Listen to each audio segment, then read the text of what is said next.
ببینم چی کشیدی؟ اومدیم چشمک داره میزنه پیش رئیس صبح براش گربه میکشه.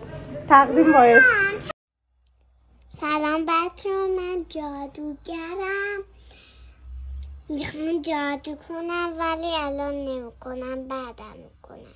یه روزی که شما بودید من میام پیشتون جادو میکنم، ولی شما هم بخرید سایزتون رو، بعد منم با تو میام جادوگری کنیم. خدافظ. پیشی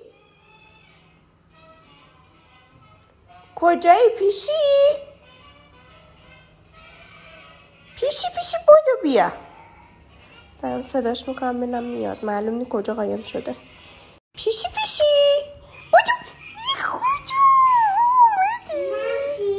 آخ نه آخ اومد. آخ نه تو هم بیا گندمی، تو هم بیا، تو هم پیشیشو بیا.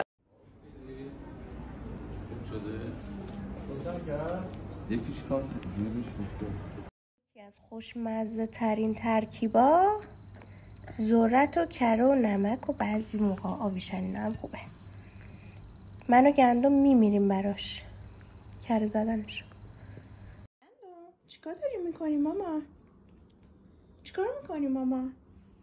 میگی به من؟ تتو بزنه برای بابا. تتو میزنی برای بابا؟ خیلی هم درد داره.